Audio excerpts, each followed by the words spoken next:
Assalamualaikum warahmatullahi wabarakatuh. Selamat pagi, sahabat cekatan dimanapun berada. Baik, pada podcast kali ini kita kedatangan tamu spesial yang luar biasa, pemuda yang inspiratif, pemuda yang optimis, dan pemuda milenial tentunya. Berkaitan atau berkenaan dengan Hari Sumpah Pemuda yang jatuh pada hari ini, kita akan ngobrol singkat bagaimana tanggapan dari para pemuda-pemuda yang ada di BKS. Siapa bintang tamu kita? Yaitu adalah Bung Cakra Caco. Ya. Oke, hai. Bung Cakra Caco. Baik.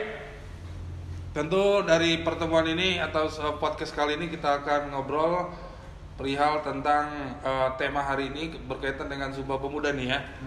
Begitu Bung Caco. Jadi saya berharap Bung Caco bisa sebagai perwakilan pemuda bisa memberikan gambaran atau pandangan ya secara mendalam dengan Bung Caco bintang tamu kita pada podcast kali ini ya untuk mengulas lebih dalam lagi tentang pemuda. Baik. Ya, siap Bung Caco? Tentu saja siap. Ya, baik. Nah, Sebelum kita lanjut, jangan lupa subscribe, ya, like, ya, komen dan senyum juga di dalam ya. Ya, tetap senyum dan gunakan pesannya 3M ya. 3M, masker, cuci tangan, mencuci tangan dan menjaga jarak ya. Pertanyaan pertama, Bung Caco.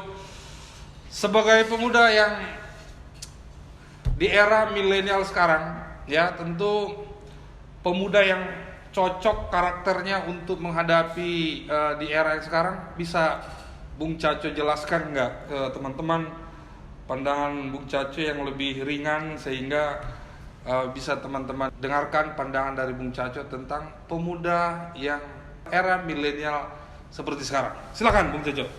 Oke, baik. Selamat datang teman-teman di podcast BKS. Kita sekarang membahas tentang kepemudaan ya. Ya, ya. Pemuda itu sebenarnya kalau kita bisa bilang adalah agent, yang dimaksud di sini adalah agent perubahan, Oke. agent of change, agent of development, dan agent of modernization. Jadi, kalau kita berpikir tentang pemuda di era sekarang, kalau dari sisi kritisnya saya melihat pemuda-pemuda zaman sekarang ini terlalu gampang menyerah. Semangat juangnya itu tipis. Iya. Bisa dilihat dari sekarang. Jadi mereka terlalu gampang berpuas hati dengan apa yang mereka miliki sekarang. Misalkan dia udah punya pekerjaan seperti ini, tidak mau untuk melangkah lebih maju lagi ke pekerjaan yang lebih baik. Jadi mereka berpikir mungkin ya cukup sampai di sini saja. Seperti itu.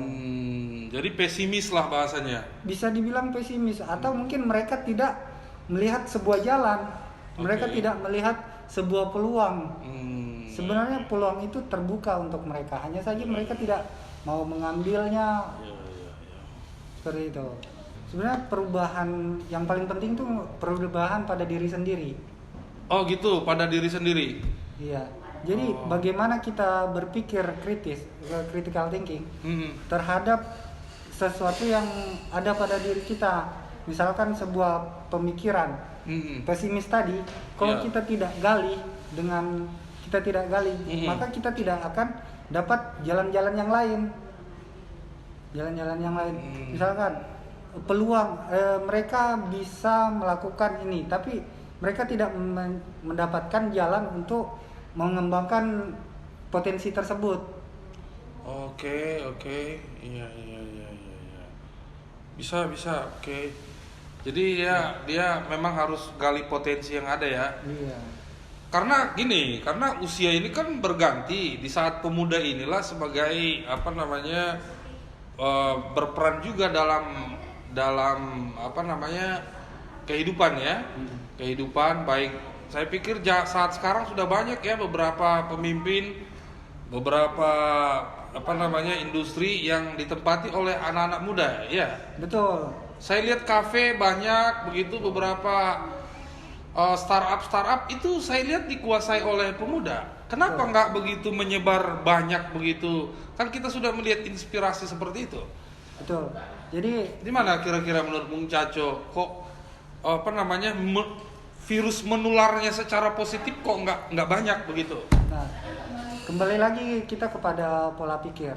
Pola pikir pola pikir. Pemuda itu seharusnya punya semangat juang yang seperti saya bilang tadi. Jadi memang jadi entrepreneur itu, jadi pengusaha itu nggak gampang. Nggak gampang. Jadi ada part-part yang harus kita pelajari lagi. Nah, makanya kebanyakan orang zaman sekarang lebih ke zona nyaman tadi, lebih memilih zona nyaman. Jadi kenapa dia memilih untuk jadi karyawan? Karena karyawan kan pertama sudah terjamin, gaji udah segitu, udah terjamin. Tapi kalau kita jadi pengusaha, kita belum tahu nih, bulan depan kita harus dapat berapa, apa yang harus kita kejar. Apalagi di zaman sekarang, digitalisasi ini sangat rumit, sangat rumit. Jadi ada banyak hal yang perlu kita pelajari. Kombinasi antara konvensional zaman dulu, ilmu-ilmu zaman dulu dikombinasikan dengan ilmu digitalisasi zaman sekarang. Oke. Dan itu kan perannya harus anak-anak muda ya? Iya, sebenarnya kalau kita bilang perannya anak muda benar. Hanya saja apakah dia mau mengambil peran di situ?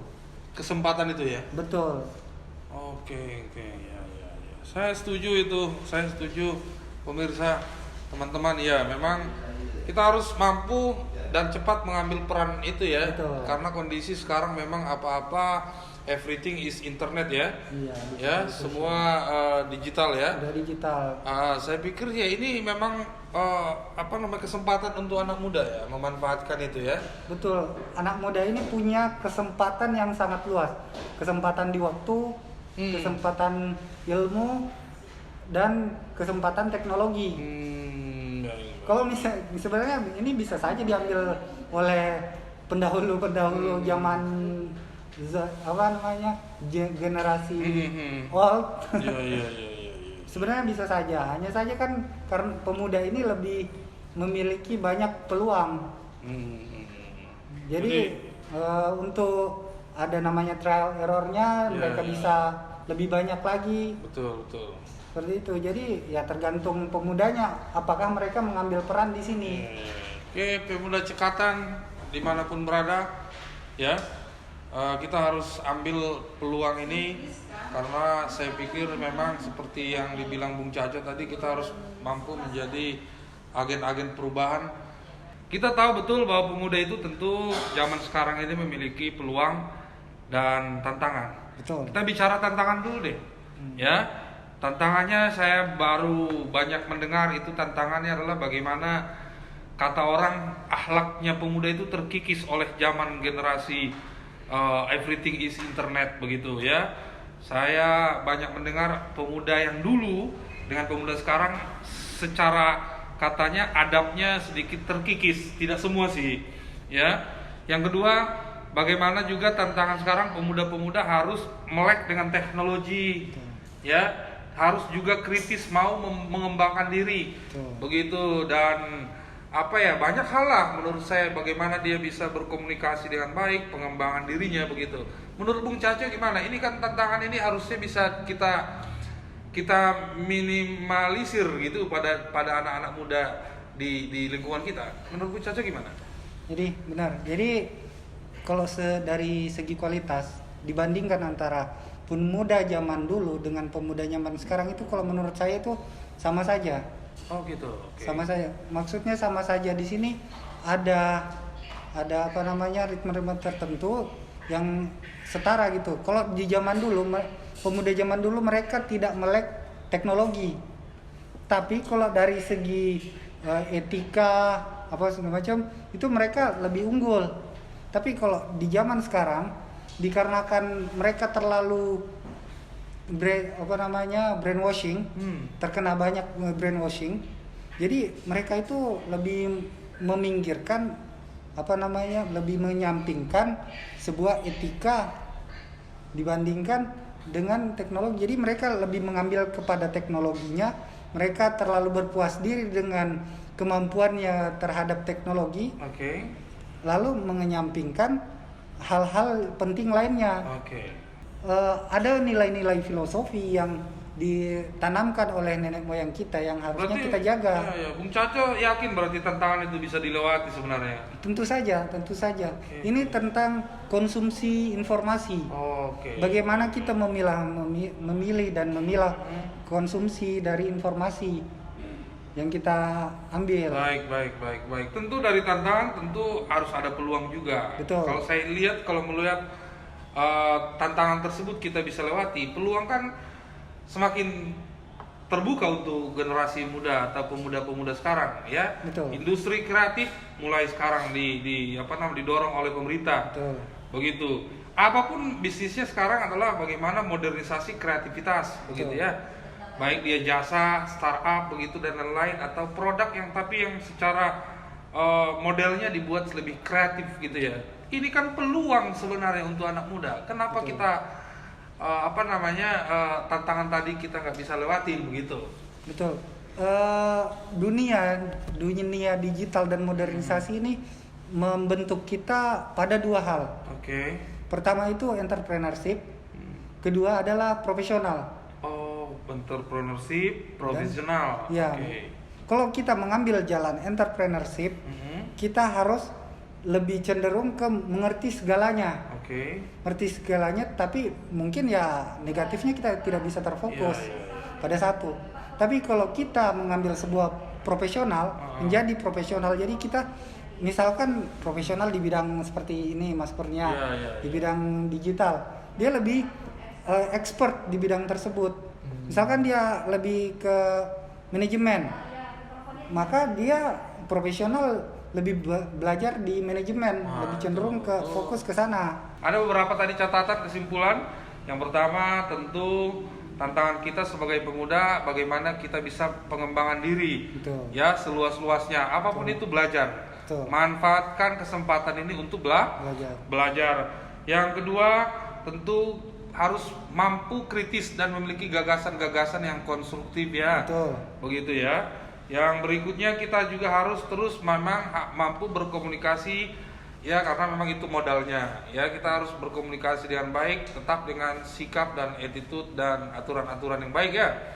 Dan yang terakhir, kita manfaatkan teknologi internet ini untuk kebaikan kita bersama. Karena kalau dari situ pasti peluang akan muncul ya. Baik, sahabat Cekatan dimanapun berada, itu saja. Terima kasih. Jangan lupa like, comment, subscribe YouTube channel kita. Mudah-mudahan perbincangan kita pada hari Sumpah Pemuda ini memberikan manfaat atau menambah wawasan tambahan untuk teman-teman dan untuk kita bersama juga. Terima kasih. Salam.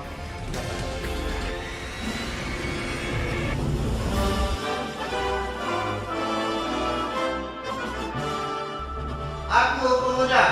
Aku pemuda. Aku pemuda. Saya pemuda. Kami pemuda-pemudi. Kami Indonesia. Kita Cikatan. Kami dari PT Bakri Karya Sarana mengucapkan Selamat Hari Sumpah Pemuda. Selamat Hari Sumpah Pemuda. Selamat Hari Sumpah Pemuda. Selamat Hari Sumpah Pemuda. bersatu bangkit menuju Indonesia maju. Bersatu bangkit Menuju Indonesia maju. Bersatu bangkit menuju Indonesia maju. Satu bangkit menuju Indonesia maju. Satu bangkit menuju Indonesia maju. Salam Jakarta. Salam Jakarta. Salam Cekatan.